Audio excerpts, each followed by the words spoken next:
Hello, j'espère que tu vas bien. Dans cette vidéo, je vais te montrer comment installer le serveur de log syslog-ng et comment visualiser ces logs avec Grafana. Les logs vont te permettre d'avoir une trace des activités sur un système. C'est grâce aux logs qu'on peut retrouver par exemple les activités d'un pirate informatique ou le dysfonctionnement d'une application.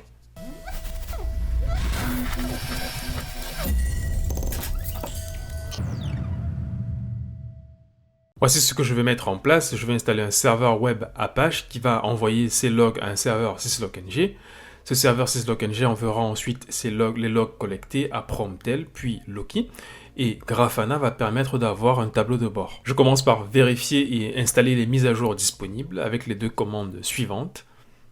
Ensuite, je lance l'installation de syslog-ng avec la commande sudo apt get install syslog-ng. Tu peux constater que la version installée est 3.25.1. Par défaut, syslog-ng utilise ce fichier pour la collecte des logs. Je reviendrai sur la syntaxe dans quelques secondes. Je vais plutôt créer un fichier de configuration spécifique pour récupérer les logs du serveur web Apache. Je commence par créer une source appelée s_network. Mon serveur syslog-ng va écouter les connexions entrantes sur l'adresse IP 192.168.5.130 sur le port 25000 et en utilisant le protocole TCP.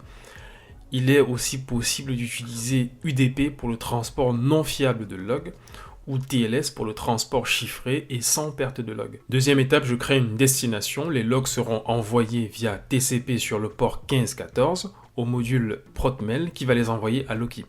Dans mon exemple, syslog-ng, protmail et Loki sont sur le même serveur, c'est pour cela que j'utilise cette adresse IP. Dernière étape, je crée un log path qui permet d'indiquer à syslog-ng où envoyer les logs reçus. En d'autres termes, les messages qui viennent de la source s_network sont envoyés à la destination d_loki. Et je vérifie la syntaxe avec cette commande, je n'ai pas d'erreur, je peux continuer. Voici la configuration de la machine qui va envoyer ces logs au serveur syslog-ng. C'est un serveur web Apache.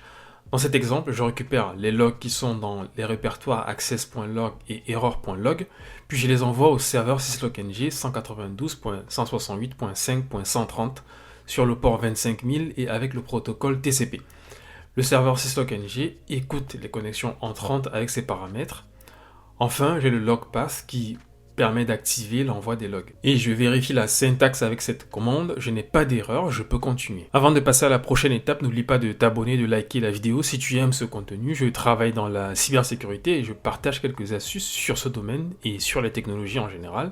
Je publie 1 à 2 vidéos par semaine. Maintenant, nous allons installer Grafana, Promptel et Loki pour voir les logs car syslog-ng ne possède pas d'interface graphique. Promptel permet de collecter les logs, il permet aussi de taguer, convertir et filtrer des fichiers journaux avant de les envoyer à Loki. Les données sont classées par Loki pour être accessibles rapidement. Et enfin, Grafana permet de visualiser et rechercher des logs. Pour installer Grafana, je commence par installer apt transport https, software properties common et wget.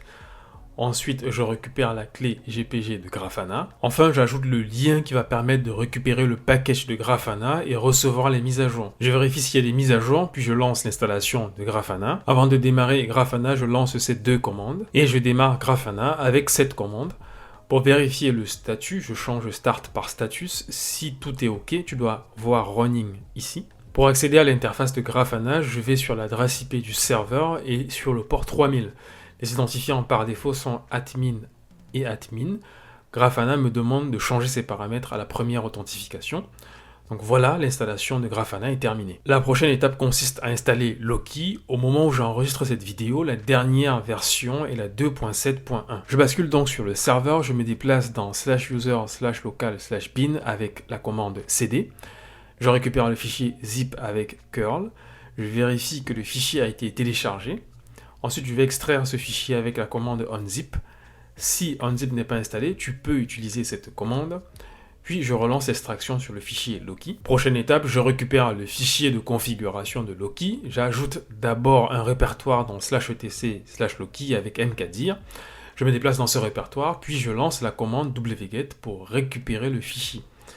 Je récupère la version 2.7.1 qui correspond aussi à la version de Loki installée. Et je lance ls pour vérifier que le fichier est bien présent. J'ai laissé toutes les valeurs par défaut dans ce fichier. Pour terminer, je vais créer un service Loki qui va permettre de démarrer et arrêter Loki facilement. Pour cela, je crée un compte système Loki. Je crée un fichier qui contient les paramètres du service et surtout le chemin vers Loki que j'ai installé précédemment et le chemin vers le fichier de configuration. Dès que j'ai terminé les modifications, j'enregistre le fichier. Et pour démarrer le service, j'utilise la commande suivante.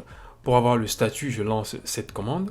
Et si je veux que Loki se lance au démarrage du serveur, je lance cette autre commande. La dernière étape consiste à installer Promptel. Au moment où j'enregistre cette vidéo, la dernière version est la 2.7.1. Comme précédemment, je récupère le fichier zip, je fais l'extraction avec unzip dans /user/local et je vérifie les fichiers.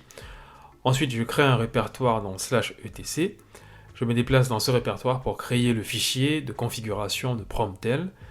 Une configuration qui va permettre de recevoir les logs de syslog-ng sur le port 1514 et de les envoyer à Loki. Pour terminer, je vais créer un service Promptel qui va permettre de démarrer et arrêter Promptel facilement. Pour cela, je crée un compte système Promptel.